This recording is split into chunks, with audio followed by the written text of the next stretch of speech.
Namaskar. Hello and welcome to P Guru's channel. I'm your host Sri Iyer. Joining me today is General Ravi Shankar and General Dushyant Singh. General Rajiv Narayanan couldn't make it, but we have a very compelling set of data coming out of China. And let's first welcome the good generals. Namaskar, sir. How are you? Namaskar, namaskar. Namaskar and thanks a lot. We are in good nick Today, because China isn't a problem. yes, indeed. And today I'm also going to put a curveball. I'm going to give a small slide deck of the personalities involved in the current ongoing clash of leadership within the CCP and the PLA. I'm just going to quickly go through a slide deck consisting of a few faces and names, and then I'll yield the floor, as always, to General Ravi Shankar, and then General Dushyant will be bringing up the rear and finishing it for us today. So let's start with the slide deck. Who will replace Xi? This is a question that I've been asking for a few months now. And we have a few people. The one that keeps talked about a lot is this person, General Zhang Yuzhia. July 1950 born. He's 75. He knows time is not his friend. The interesting thing about Zhang Yuzhia is his father and Xi Jinping's father were both at the same level in terms of princelings.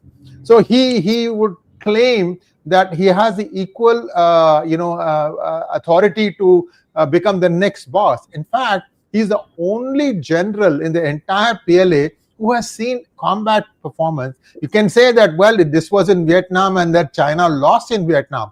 But at least this guy has gone to combat. The others have not even done that. So it is General Zhang Yuzhia who's seen to be the one who is leading the rebellion against Xi Jinping, although in the past, Xi Jinping has referred to him as his blood brother. So this is where the real contest is. And also, viewers, it's not 9 generals that got purged. My information is it's 21. And if you look at some of the social media posts, you'll see numbers 80, 90 people have been purged and so on and so forth. They're going down up to probably fewer levels of their ranks in army. I'm going to leave that to you. You can go and look on X and see all the different things. But this is the main character. Next, go to the next one, please. See, this is where the problem started. Xi Jinping met the General Secretary of Vietnam a few months ago. Next one, please. And one noticed that he had done something, he had underwent some sort of a surgery to his brain, because if you look closely behind his right ear, you can see a small place where there was the skin was, the hair was shaved and there was some sort of a mark there. So that tells us that he fell sick sometime in 2024. And after that, all these battles have started. Next one, please. So these are the other generals who are still in the fray, but we don't know where the things are. General Li Yuan, next. Sun Zhengkai. General Fang Fenghui,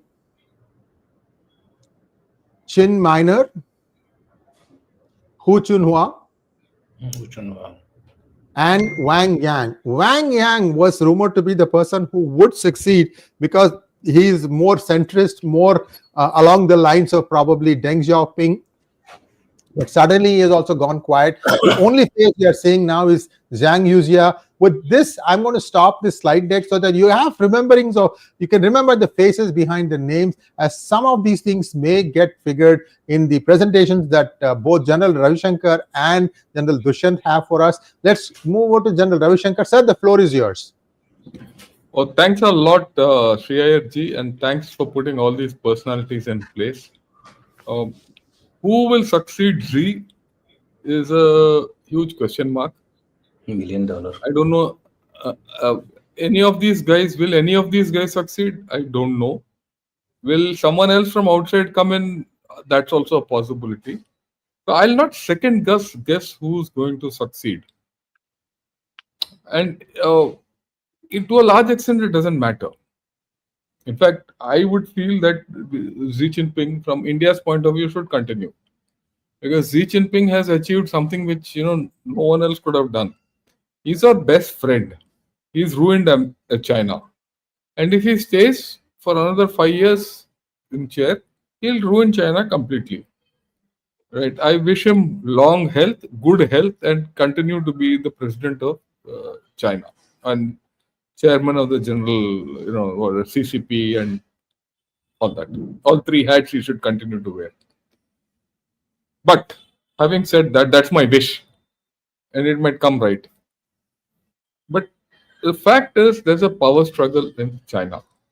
And that power struggle stems from the fact that, like you pointed out, during the last plenary, which happened in July last year, Xi Jinping fell ill, and he probably had went through some kind of a surgery, like what you were saying when he met that. It came out when he met the secretary of Vietnam and all that. So ever since then, there is a talk of, there's a struggle within the Communist Party to chuck out Xi Jinping and get another guy in. A lot of factions have come in. Zhang is, in the news.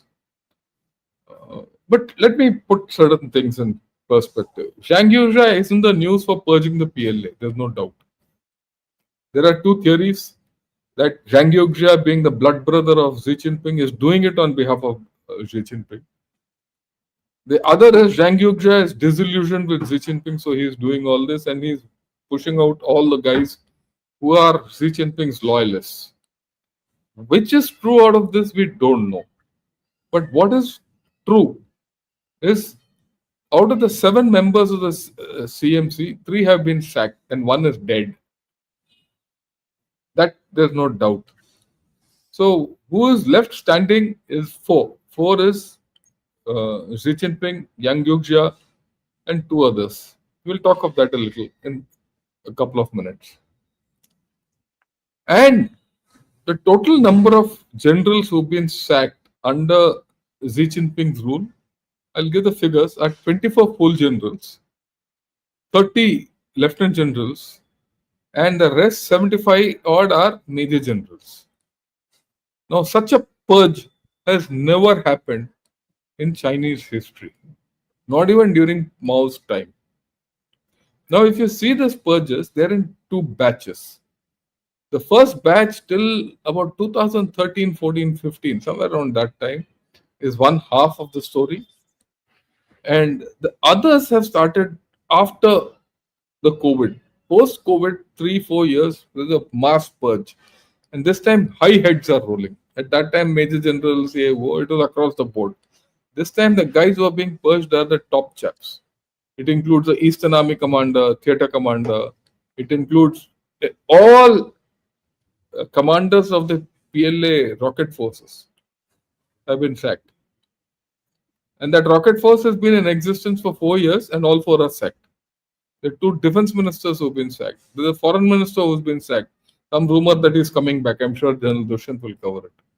So there is a whole lot of, hulchal going on within PLA. Add to that, there are some mishaps which have happened in PLA. A DF-17 going in the wrong direction, a submarine sinking midway, then a lot of procurement issues and all that, and especially in the PLARF. And the PLARF was supposed to be the kingpin or the Trump, ace of spades of Xi Jinping. And all 4, in 10 years, all 4 commanders of the PLARF have been sacked. That's important. Then the Southern Theatre Commander at one point of time, who was supposed to be in charge of Taiwan operations, he's been sacked. Why is this going on? The guys who have sacked recently, He Wee-dong and Guy, who was the second vice chairman of the CMC, who came up along with Xi Jinping, is supposed to be heading a gang of all 31 army. And, they were all serving together. Now those chaps have come up and they've been sacked. And they're all canned. In fact, He Wee-dong is dead. Now, that leaves Zhang Yuxia standing. Again, the question is, did Zhang Yuxia purge these chaps at the behest of Xi Jinping? Or he's done it so that all Xi Jinping's legs are cut? This is the PLA story. And the PLA is shaken up completely. Let's have no doubts about it. In our country, if one major general gets, not even if a brigadier or a colonel gets sacked the way these people are sacked, it will make national headlines. Shekhar Gupta and his print will be, a buzz. So it will put the government at jeopardy. but not there. Everything else is happening in a different thing. So it's something. The second thing is that the Chinese economy has struggled, and their narratives have changed. Everyone talks of China doing well and all, but the narratives, if you see, have changed. Today's narrative is different. We'll talk of that. Now, in this, for the past 1 year, it's come out there are two factions: Hu Jintao's faction and Xi Jinping's faction. And with Zhang saying, I don't want to become the kingpin, but I want China to have the good best. For what reason? I mean, all that. It could be because they would have convinced Xi Jinping, look, partner, you're too old, you had a stroke, you don't have good health, you go. Right? We'll take care of it. So there's this guy, Hu Jintao, who's got Wang Yang into the play. Wang Yang initially was supposed to be the guy who was to take over from Xi Jinping. But he, I believe, backed out. Then the next guy is that Hu Chunhua, who was supposed to be the prime minister when Li Qiang died. But he was shunted out by Xi Jinping. The rumor is that he's going to come back. We don't know. But one thing for sure, power struggles within Beijing are endemic. But they don't always result in regime change. It's not easy in the Communist Party to do regime change. One. Number two, Xi Jinping is no slouch. A chap who has put a hell of a lot of guys in under a purge. Over 1 million people have been purged in all walks of life. He's not a fool. He'll purge 2-3 more and get people killed. It doesn't matter. So to underestimate Xi Jinping is also a mistake. Yes, there will be a struggle as to who will replace Xi Jinping. That's the open-ended question. But Xi Jinping has already written his history for being the emperor for life. Incidentally, 2-3 years back, a history was written. So he's not going to give up. Plus, that Politburo Standing Committee, which is the core of CCP power, they're all with him. They've not gone away anywhere. So it's a diffuse kind of a situation. It isn't this diffuse kind of a situation that this fourth plenary has happened. Last year, July, the third plenary happened.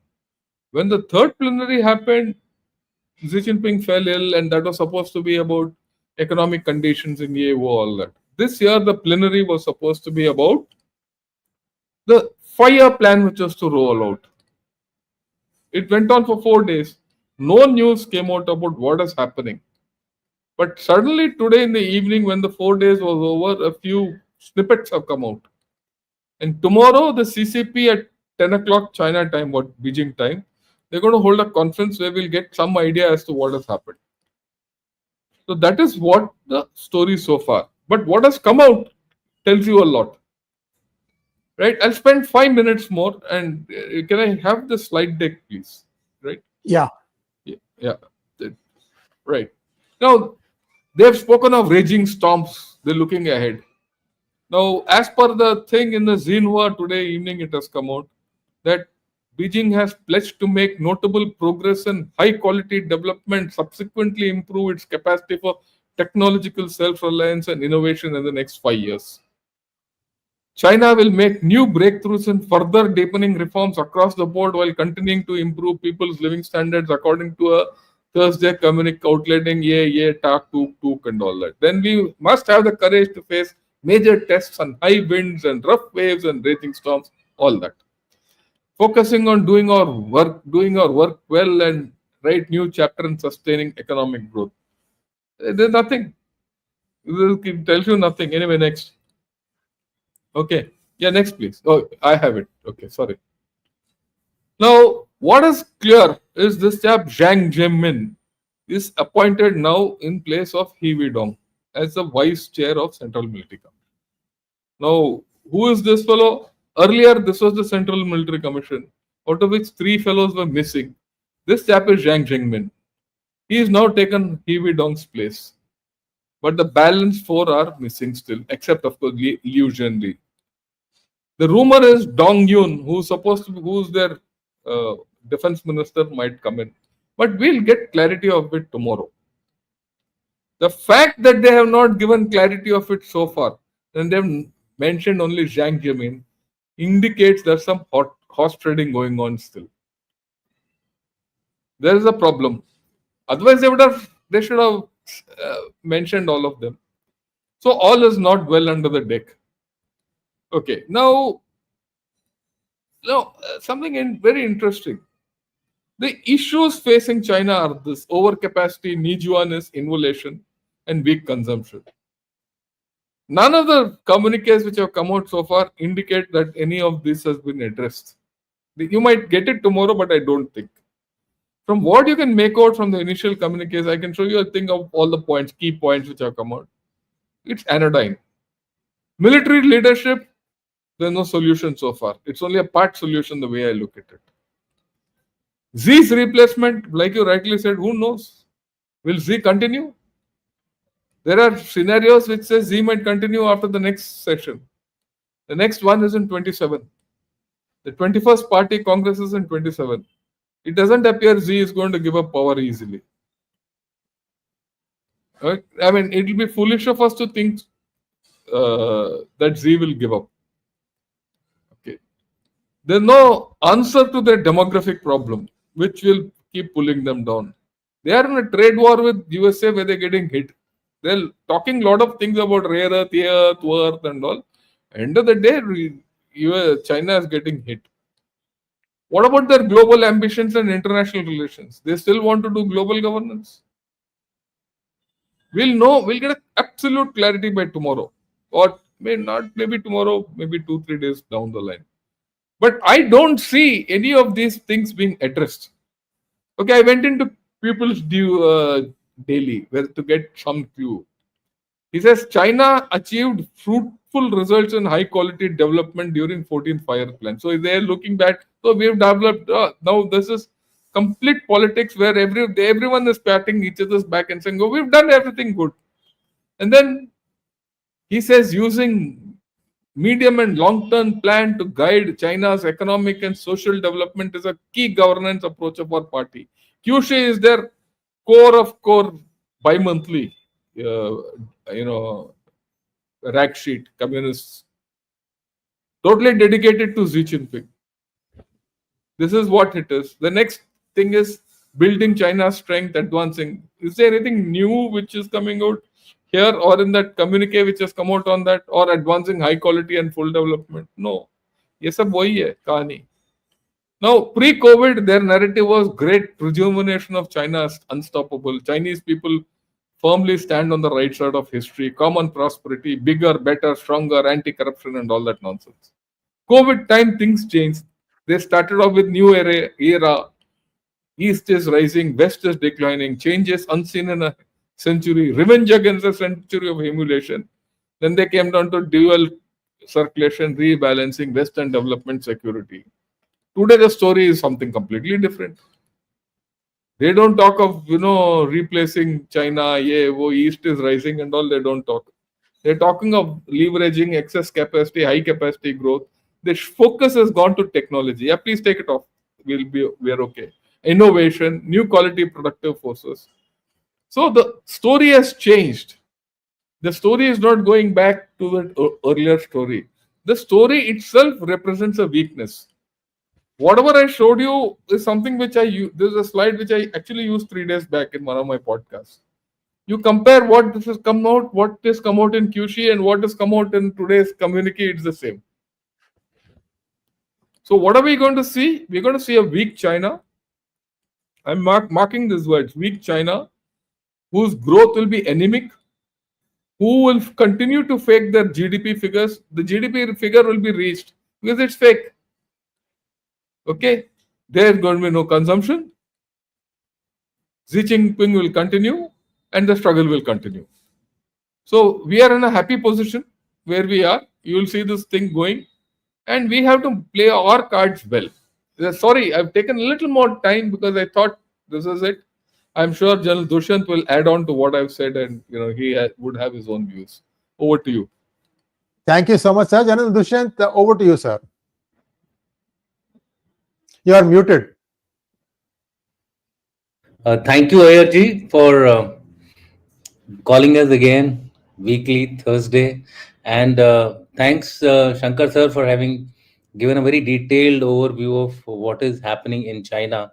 I have two, three single letter words for what is happening in China. First of all, I feel, I mean, this is my view, PLA is in muddle and not even shambles. It has gone beyond the degree of shambles which it used to be. 56% of the generals have actually been purged in terms of percentages. I'm talking of the Yeah, top generals. PLRF, as he highlighted, has become a casualty of battle between the princelings nominations and the ones who are coming from the common. There's a very surprising thing in China which I noticed based on my research has been that a normal private also can rise up to being a general. general and in the CMC. So there is these two groups which have been fighting. Unfortunately, the group which was rising through hard work and a lot of mehnat has been now slowly sidelined. Maybe Xi Jinping is also part of the this process later on. Initially, he picked them up as loyalists, and now he feels probably that he must, purge these guys. Basically, one statement which I read somewhere in the social media was anyone and everyone in the Chinese military hierarchy has corruption to his credit. So purging anyone is not a very great issue. You can find a corruption charge against anyone and purge him. So that kind of a misuse of power has been used by anyone who's been on the top. But one thing which I would like to make a statement, and this I suppose is a reality, that in all this, the entity which is in control is the CCP. Till the time CCP is there, I don't think China will have a very, very drastic regime change. There'll be a regime change, but it will be probably over a period of time. In fact, there are people who are saying that Lucia is actually overseeing this gradual change. He's not going to be the change. So he's seeing this gradual over change and not the change itself, which the media is now proclaiming as though UCI is going to actually take over, or Zhang, as people are calling him. So with that, I will quickly go over a slide deck without wasting more time because a lot of things are on the repeat. So I made a summary of first thing as a consequence of the allegation of corruption, incompetence, lack of preparation for the Taiwan contingency, or simply on account of power struggle between Xi and Zhangzhou. A mind-boggling 56% I've already highlighted. The commanders of all theater commands, less the Southern Theatre are under investigation to include commanders of the critical Eastern, Western, and Central Theatre Command. Theaterization with Chinese characteristics. See, this is something which we have to look at it. No service except the Air Force and the Information Support System have permanent incumbents. All prospective candidates in other services, Army, Navy, and the Armed Police and the Rocket Force are under investigation. So what has happened? There is an environment as everybody's become overcautious. Nobody's actually wanting to take any risk whatsoever. And the figure, the exact number of figures General Shankar has already given, so I don't want to touch on them. So who are the key players? This is again information gathered from the social media. Xi Jinping, it has already been highlighted, but there is also a counter narrative which is going on where Xi Jinping is fighting tooth and nail. It's not that he's given it up. He is making this whole fourth plenary session as an agenda of 5-year plan, whereas there is another group which is trying to put it as an agenda of purging and cleansing the PLA. So I think these two narratives are being built, and that is the reason why you are not finding anything coming out of the fourth plenary. Otherwise, in the past, you would have seen, news used to start trickling right from the day one. This Yeah. time round, there has been a, it's like an iron curtain which has been brought over the plenary session. Maybe tomorrow, as General Shankar is saying, things may become little bit more clear. Zhang. Now, if you look at Zhang probably is heading the princely gang, and he is slowly and steadily making the PLRF now go back to the princeling commands.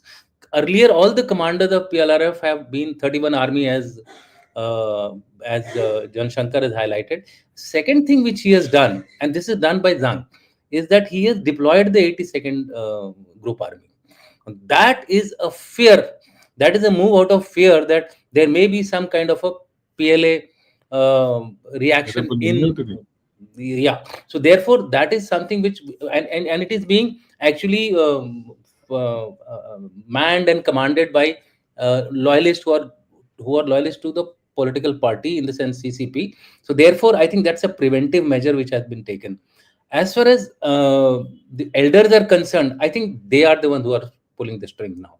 Hu Jintao and Wen Jiabao both have combined together. Whether it is being done for revenge, or whether it is being done by done for the CCP to save the CCP, we don't know exactly. But I would say it's a mix of both. They are taking. I mean, you would have seen how Hu Jintao was unceremoniously taken out of the last meeting, etc. Then He Weidong and Miao, they were all the generals of the 31st Army, and they have been actually sidelined. We don't know; they may not be even alive. Another factor which is coming in, where we feel that the party is probably getting a better of Xi Jinping, is that old faces are reappearing. Qin Gang, who was the foreign minister who had disappeared, was seen in China in a theater. Now, being seen in public, that is something really a breaking news, if you really want to see. So therefore, there may be some plans cooking up where you might find the old guard now coming back and playing, as John Shankar has also highlighted.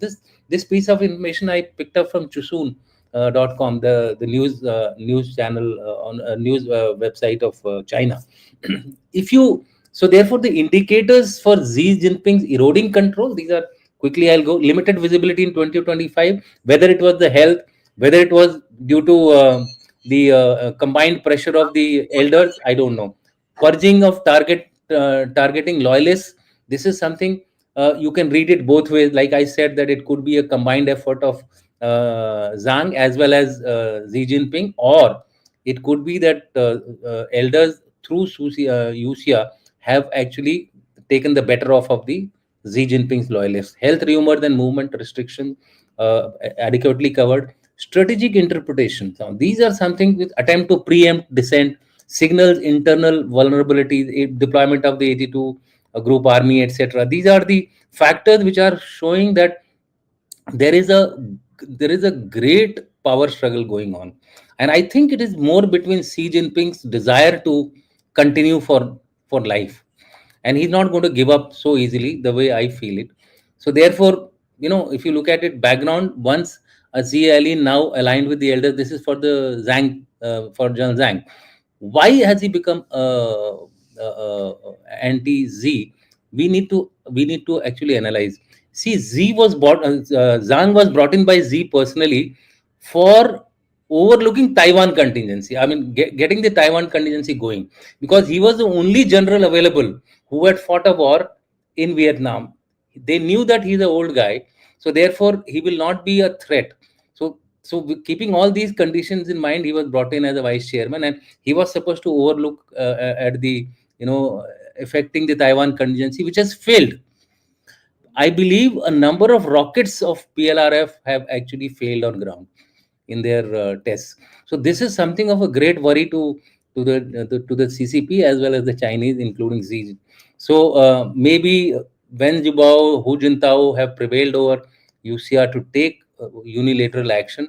And if Xi Jinping is not in a healthy condition, he would have been told, partner, keep quiet, let us clean up the system, and let us rebuild the PLA for further, to actually achieve the aims for which we are aiming for. Therefore, what I'm trying to say is that it to me it looks like Hu Jintao and Wen Jiabao are pulling the strings. UCI is just the face, and CCP is backing them. So this is a big reading as far as I am concerned. I don't think UCI on his own would have been able to do all this unless he had the backing of bulk of the Politburo and the elders. And that is what is troubling Xi Jinping. So finally, I would say that realignments and tactical implications are there. Purge figures, units in 82 units in play, 82nd Army, Beijing garrison. Beijing garrison, it's something like Islamabad mein 112 Brigade, if you all have heard of it. Yeah. Islamabad Correct. is, Coup brigade. they have increased the numbers now just to ensure that there is no one rising against the military. Fragmentation of command, loyalist shifts within PLA, potential for an internal standoff. My only, I won't say it's a worry. My only, I would say, positive development for India would be that if there is an internal PLA upheaval, and that may be well on the cards, that may be well on the card, if you do not take control of your peripheries. And which are the peripheries? Peripheries are Xinjiang, peripheries Tibet, peripheries Northern Command, Western Theater Command, Northern Theater Command, and the Southern Command. So these are the various theater commands which need to be, these commanders need to be on board. If you start investigating the scenes of these, I think you are in for a big trouble. It's like, suppose I were to say that Asim Munir has started investigating all his 10 core commanders. You can imagine if in India I say, okay, all the CNCs, east, north, west, they're all under the cloud. What will be the situation? What will be the morale of the army? I think PLA is no different. All armies are same. So therefore, this is a big issue which would go in favor of India, and it is good if that goes through that trend, and that is why probably the reason why the CCP has stepped in through UCA. I think that could be our major thing. So strategic forecast, three scenarios: managed transition, C steps down, Zhang Wang axis consolidates. I'm not saying Zhang is actually going to take over, but through him, a gradual, he may become the mini kingmaker. The kingmakers would be Hu Jintao and Wen Jiabao, and Yuxia would be also a part of that gang. Stalemate, prolonged factional context, risk of PLA split, which I have already covered. I think this is what Jan Shankar has been hinting at, and if this happens, this is the best case for India.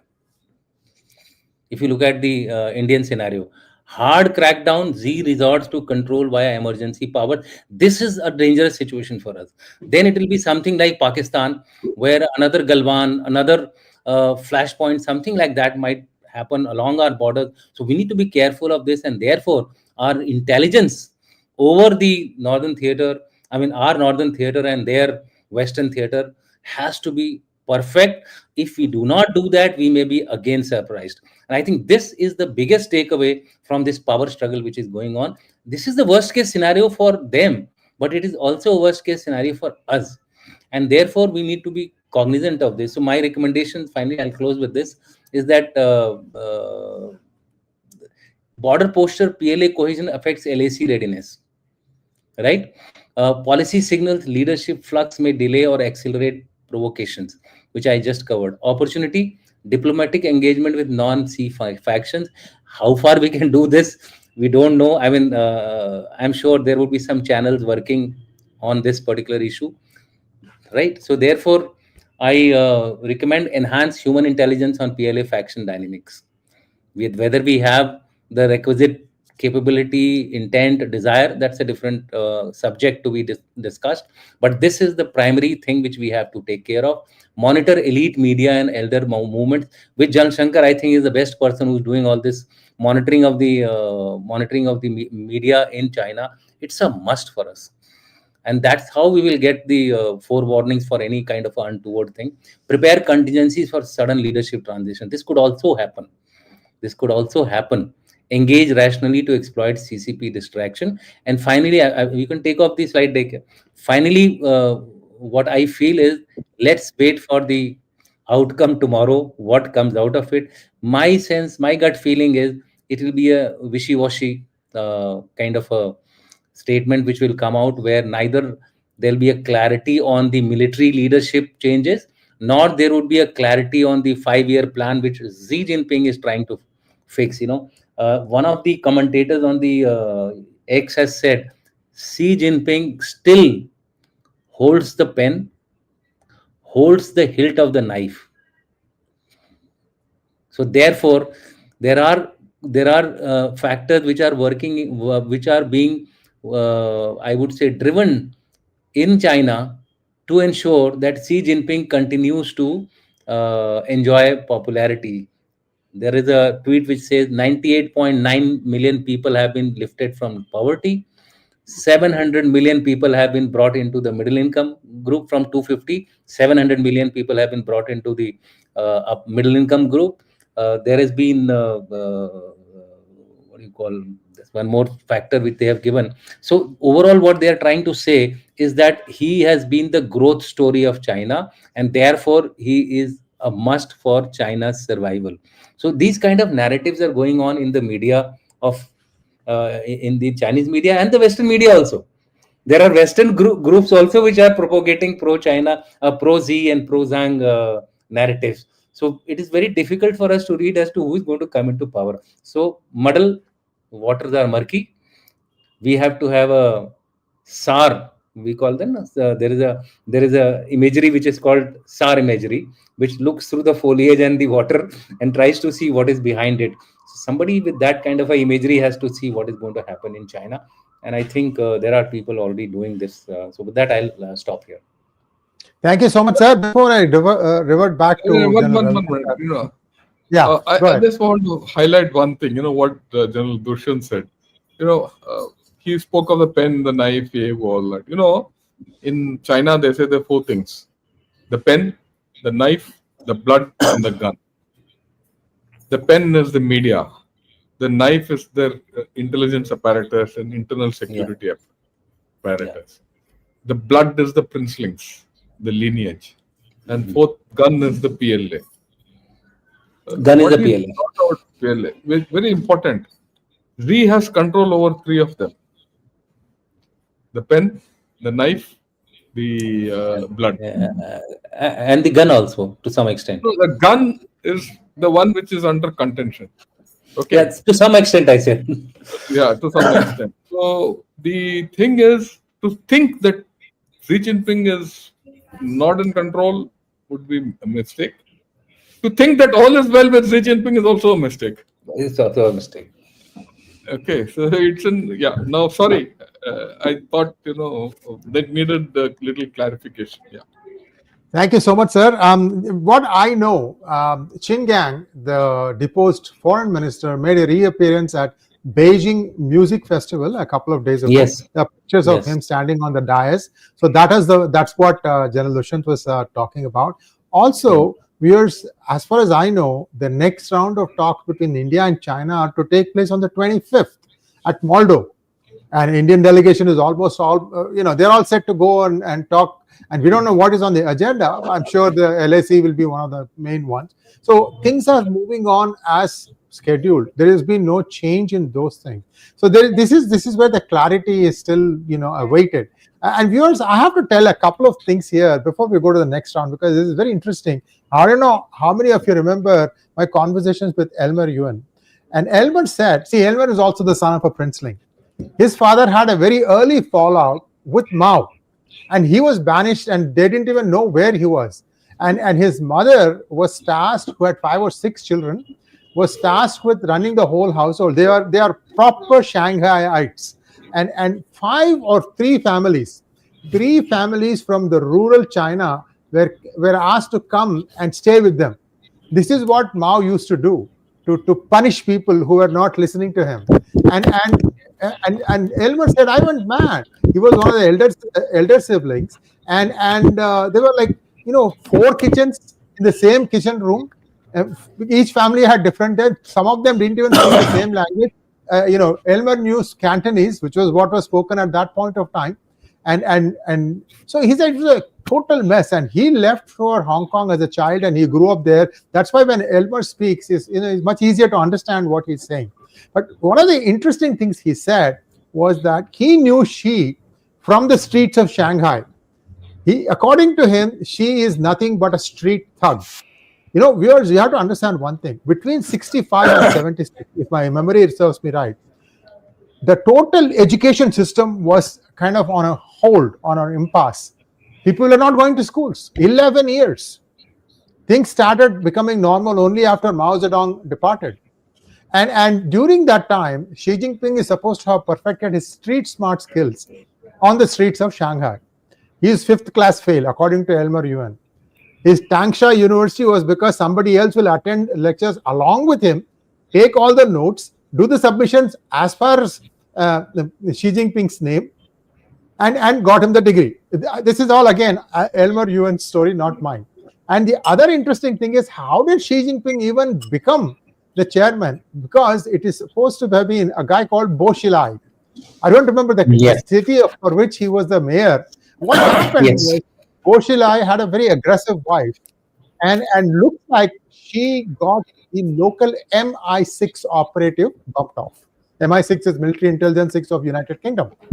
Now, this would not have made news except for the police chief of that city, who took all the evidence and he tried to gain asylum at the United States Embassy.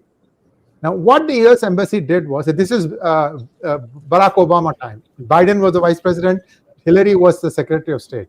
What they did was, they took all the data and then they pointed it to Hu Jintao, who was still the person about to leave or demit office, and some sort of an agreement was arrived at, in the sense that Bo will go to prison, his wife will go to prison, and this police chief actually was handed back to CCP. We don't know what happened to him after that. They did not give him asylum. At the same time, it is believed that Barack Obama and Hillary, and Hillary was the Secretary of State at that time, and Vice President Biden, they wanted to find somebody who was a really weak puppet, who would do the bidding of United States, sit when they asked to sit, stand when they asked to stand. They found this one guy who was a part-time actor, but had the princeling, lineage. That happened to be Xi Jinping. So, in some ways, Xi Jinping is a creation of America, of the Democrats.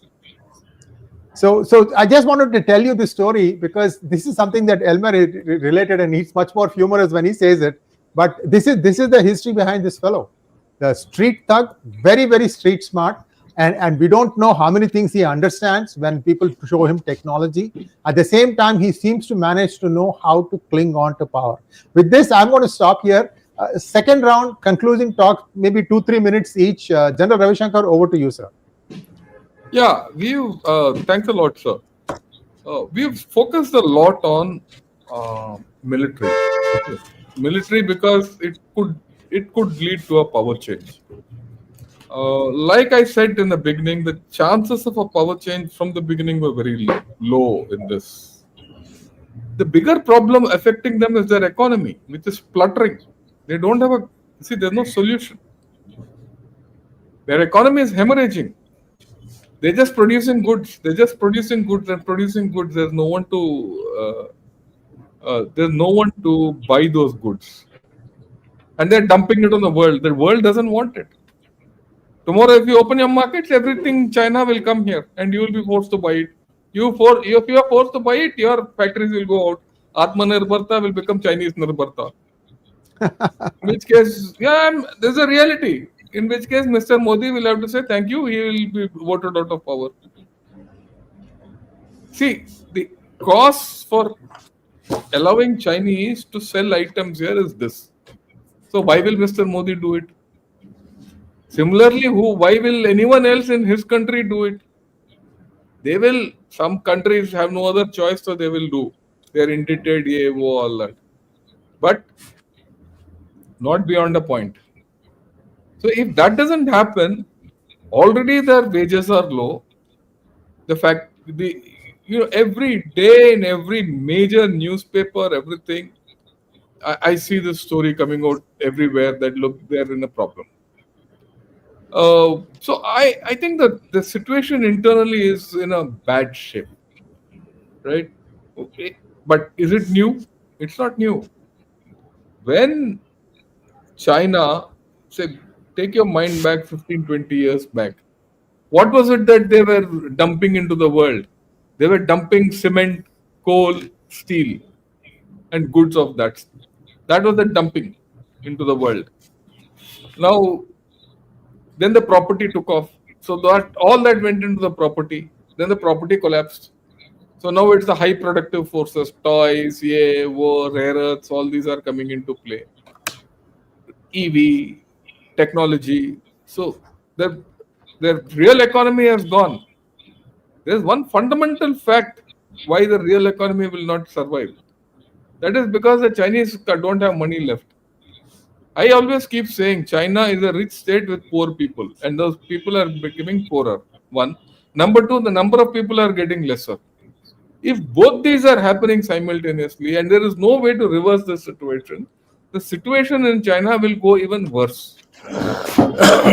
And if the situation goes worse, then this military problem and this economic problem will conflate at some point of time. Okay, then if you feel that Xi Jinping is a thug, is he a thug enough to sort this out? I don't know.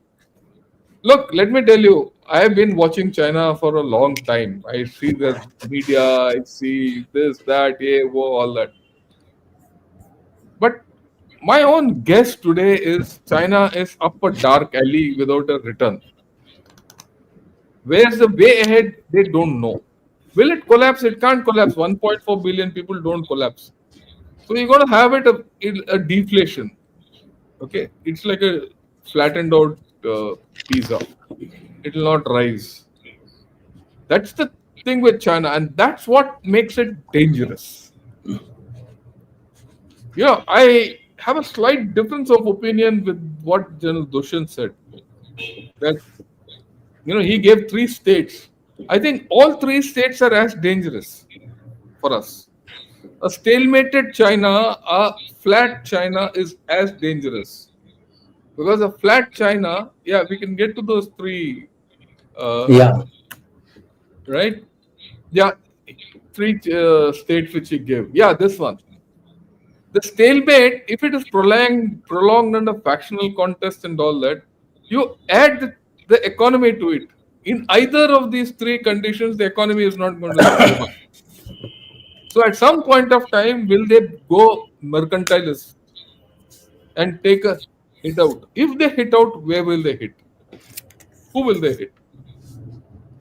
Yeah, and then there is this thing that look, China's demise or fall is at India's expense, or India's growth is at China's expense. That Taiwan rehta rahega, but the point is India is progressing. Now, once this deal with the USA gets signed, as it is being touted, like business to and all that, then the whole story is back. That look, India is against China. India is the cause for Chinese downfall because Apple has shifted, Microsoft will shift, Google is, instead of coming to China, is going to India. So let's sort out India. Adventurism, military adventurism in all 3 cases, if you add their dismal economics, is on the cards. So all the more reason for us to put our, invest into our defense. Now, will it come direct? Thanks. We can take this off. We can take the slide off, please. Will this whole story come directly? Will there be a direct thing? Or they'll use this fellow, Asim Munir, his bloody barking dog next door. You see, if you see what Asim Munir has said and what that Shamsher Mirza, both have said, they had spoken very badly about India. We'll sort you out, all that. Even that Shamsher Mirza, who is Chief of General Staff, he said this. Yeah. So we have to be careful. And yet, look, let's be very clear in this, in the next round, whether it's Opsindur 2, 3, 4, 10, I don't know. But please understand that USA will not lift a little finger. So if whatever you do a deal with them, that strategic relationship is off. You are on your own. I couldn't care a damn what happens to China, but I care a damn what happens to India. That's my damn. That's my bread, butter, and damn. I have to ensure that I have to ward these fellows off. Why are we doing all this? So that India is better prepared to handle this. Maybe one of these days we'll see how to handle this militarily.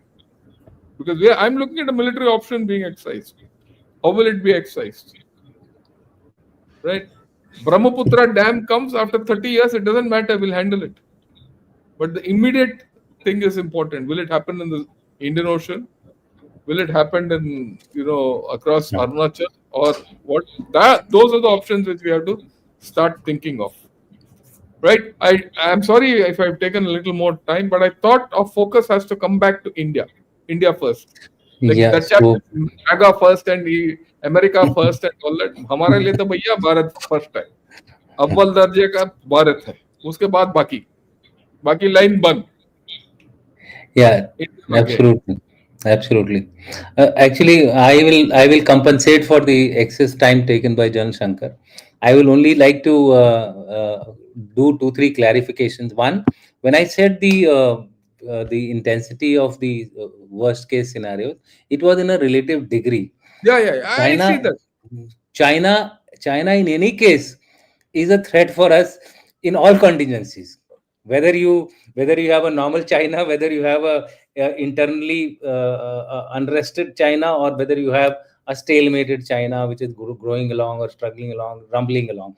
Either of the cases, my only point is that the nationalism is something which might rise higher in a internally unstable China, which we need to watch more carefully. And that is why I said that the 2 3 scenarios, the second and third scenarios, are something which we need to watch out more carefully. That was the point number one. Point number two is, looking ahead, I have a feeling that there is some kind of a darkness. John Shankar said Ali. I am saying there is some kind of a darkness as far as China's road ahead is concerned. Uh, Whether it is due to economic downfall, whether it is due to demographic downfall, or whether it is due to overproduction of things because they have developed those capacities. So now those factories can't remain silent. Otherwise, they will also become like non-performing assets as their real estate has become. So therefore, if these three are the major conditions, I may be seeing somebody like Deng Xiaoping coming out of the woods to take China out of this situation like he did in 1979. I think something like that will happen within a nation which has got 140 odd billion people, which is a huge 1.4 billion people, which is a huge strength. And demographies definitely have a way of throwing up people who come out suddenly from nowhere. I mean, if you look at India itself, nobody would have thought that Modi will become a prime minister till he was nominated in 2014. And that happened because there was a cadre-based party.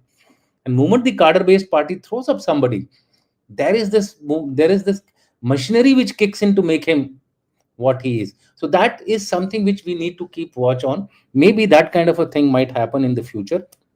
And the last thing which I would like to say is that once we see a situation in future where US is definitely a declining power, I won't say declining, but it's a power which is not likely to now go up.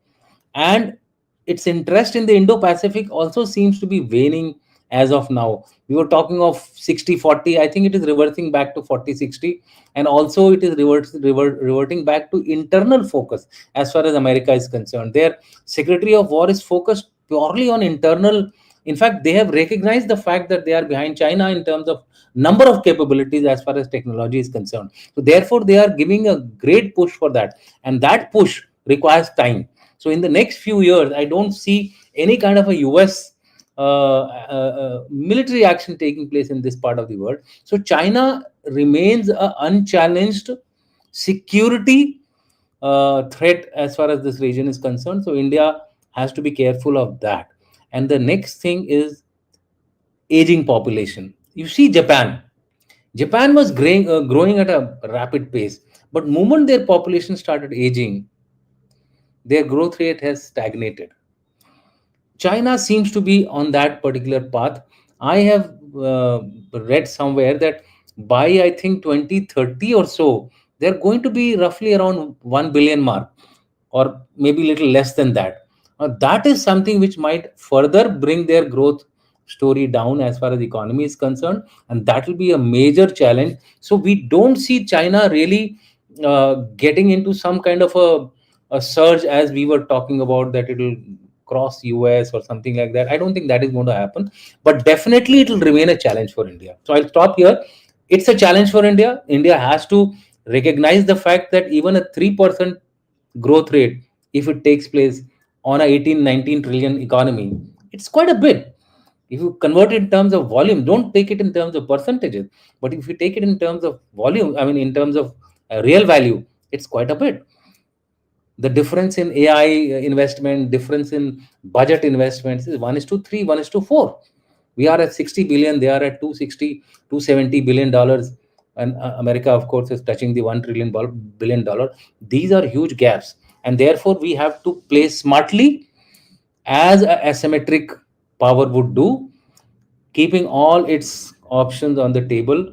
And by options, I mean in the dime domain, dime T domain, whatever we are calling nowadays, open for execution, whether it is China, whether it is Pakistan, whether it is collusion, or whether it is trillusion. I'm putting another number now. Bangladesh, I'm including in this particular rigmarole of India's security is concerned. We are definitely in a troubled zone as of today. I'll stop here.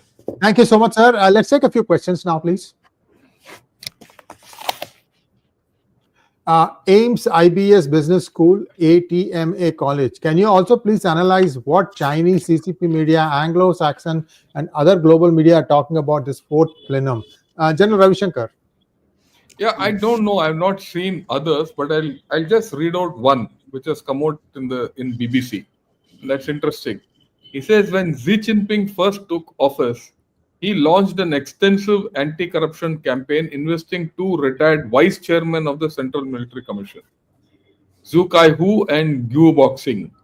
However, a decade later, the difference lies in the fact that now he is purging the generals he personally promoted. Okay, so they see, and the primacy of this whole story in the West is the PLA. Like we've done. See, today we are focused on the PLA, isn't it? The PLA is, it holds the gun. It's the gun of the party, and at many times in the history of the Communist Party, the PLA has influenced the CCP. Yes. The PLA has influenced everything.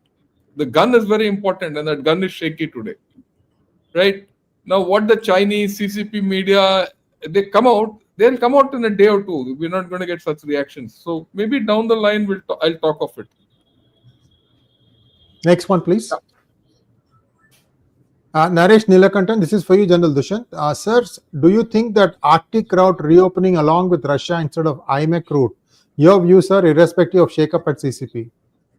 Okay, the Arctic route is something to do with trade, and definitely it will open more options for the world also. Not only China, it will open options for world, including India. We have a connectivity now directly with, we are trying to build a corridor, Vladivostok, and between Chennai and Vladivostok. So every country will have that route open. But the tragedy here for China is, again, it will have to go through a third country, which is Russia. And will Russia be like the same in the next few years? We don't know. The Russians are also great power. They are not run-of-the-mill people. They are challenging the West single-handedly, of course, with a bit of a help from the Chinese. I think it's not hunky dory as far as China is concerned, even if the Arctic route opens up. It will be I would say, like any other routes which is there of trade. Just to add to what General Dushyant said, Xi Jinping, Vladimir Putin is one of the shrewdest operators going around. When he started the war with Ukraine, he realized that the manufacturing capacity of Russia was still World War II. So what he did was he had China come and upgrade all their manufacturing, especially in armed forces manufacturing. Within a few months, suddenly they had all the weaponry they needed. Of course, metals probably were also supplied by China. And once that happened, suddenly Russia was a different force to deal with. That's what you are seeing still.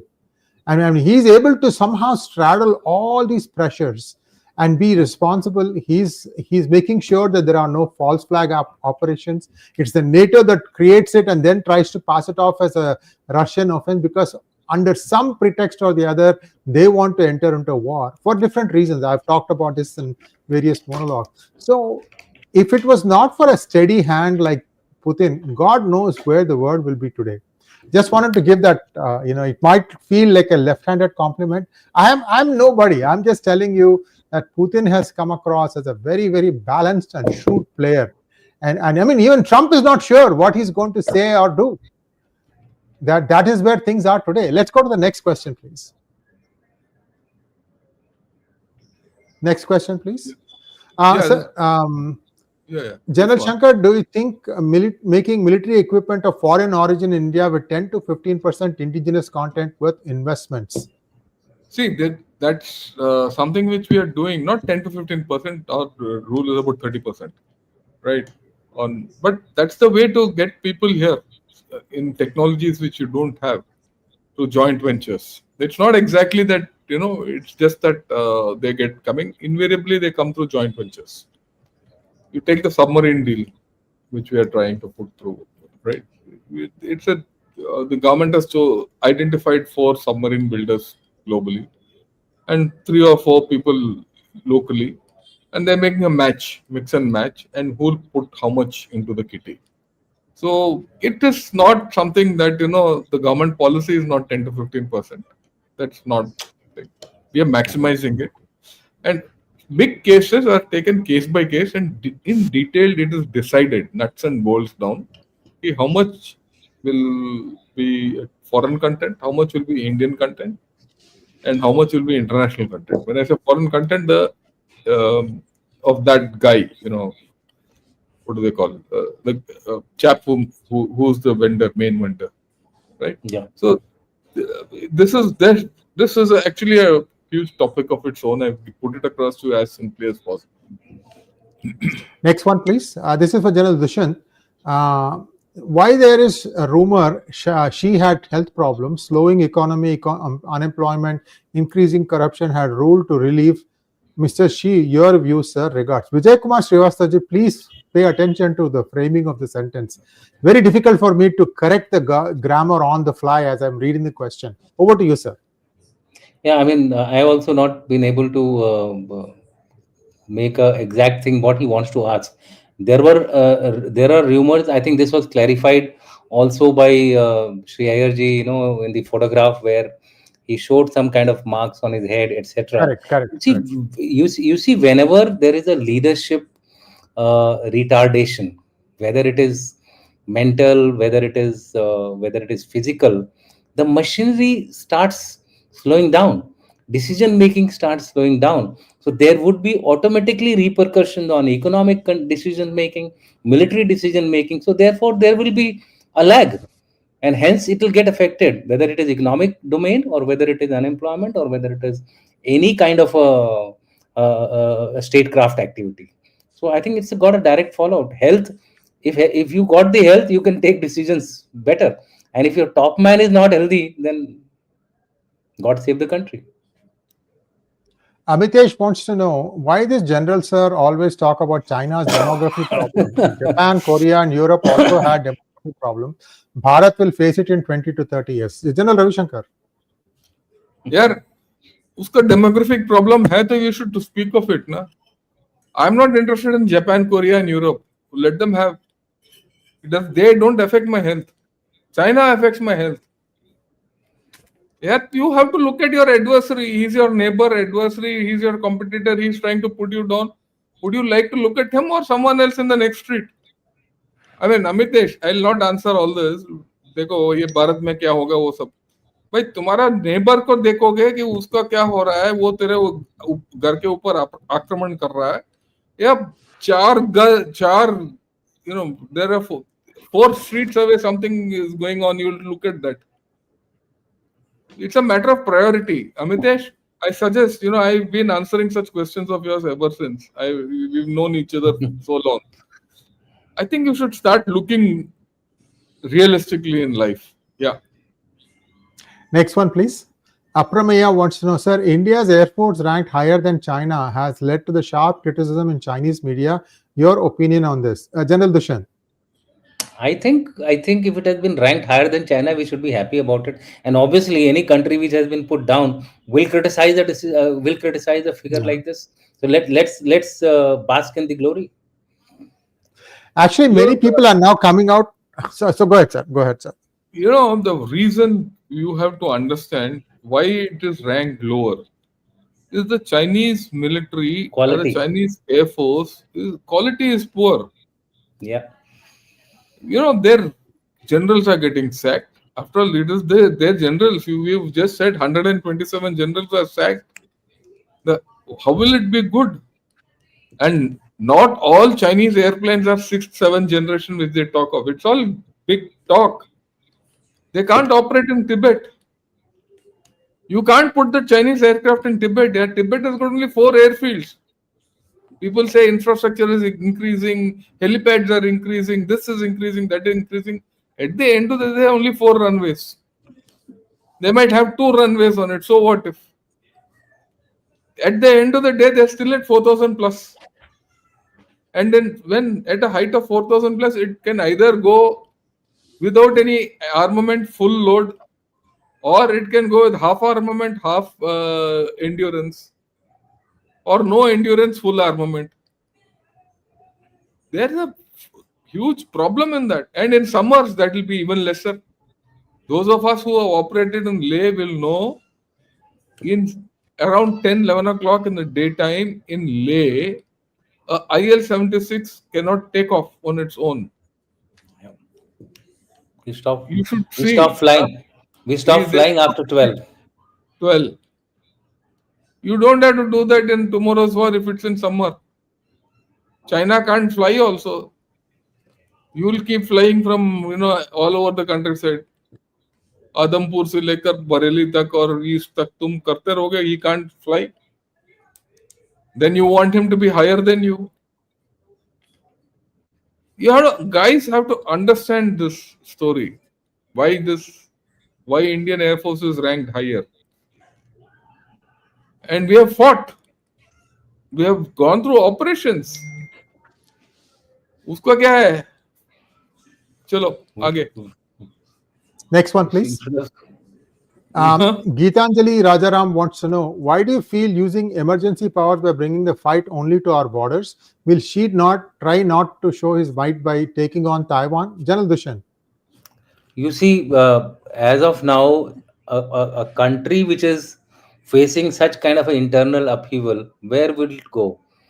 Will it go to a front where there is a superpower lurking in the background, or it will go to a place where there are unlikely to be any external support coming on that front? So, India, from that point of view, will be little less advantage, little more advantage as far as Xi Jinping is concerned, in case if there is an upheaval inside that country. So that's a common logic.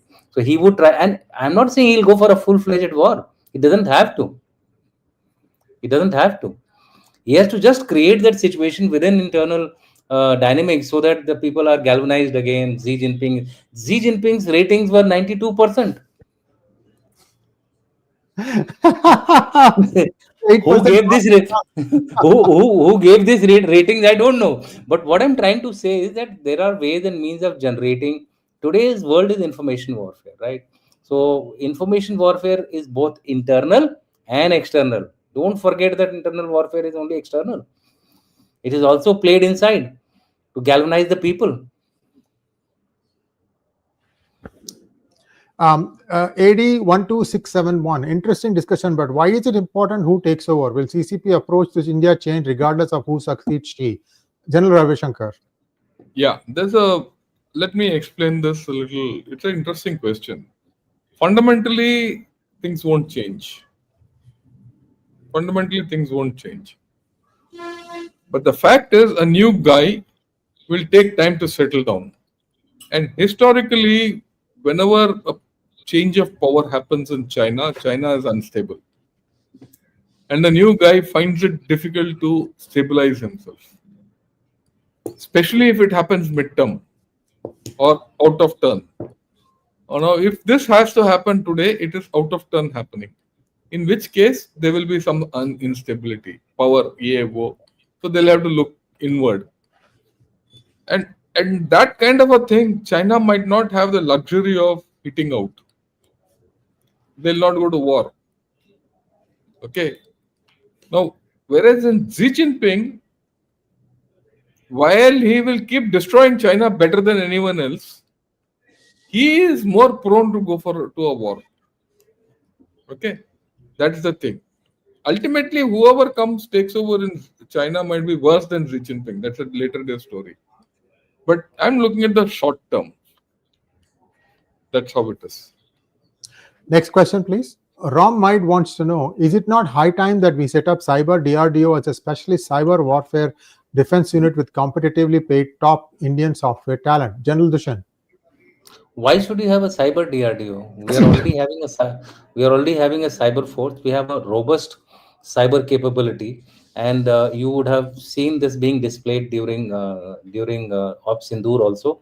Let me assure you, our cyber force is up and about. It's there on the top. Where we are lacking as of now is the information part of it. I think cognitive domain is the area where we need to do a little bit of more a proper, realistic approach to the problem. As far as cyber is concerned, it is well on course. We are and purely from your question, I would say there's nothing called cyber defense nowadays. Yeah, we have to have that offensive spirit. So cyber offense is something which I would recommend as a capability which we must need to develop, because cyber defense, otherwise your finances would have collapsed. Go and see the stock exchanges, go and see your financial institutions, the way they are being protected every minute. 761 attacks are taking place every minute. So you can imagine the overall attacks are in billions, and they are all being defended by your cyber warriors. Kudos to them. The reason I brought up my book, viewers, is because I deal with it at length in this book about what exactly happens, what is cyber espionage, how does India counter this stuff. Do read that, because it involves all three, that is India, Pakistan, and China, and it helps us to understand what really happens. And those of you who want to pursue a career in this, you need to understand the basics at least, and I've tried to cover that in the book. So do get your copy, and you have the QR code right on top on the left side. You can just scan that and you can place your order. So gentlemen, what a session it was. Thank you so much. And viewers, will be back again with the three good generals next Thursday, 8 o'clock. And looking forward to seeing you again, General Ravi Shankar, on Monday. And I look forward to seeing you again next Thursday, sir. Thank you so much. Namaskar. Thank you, sir. Thank you very much.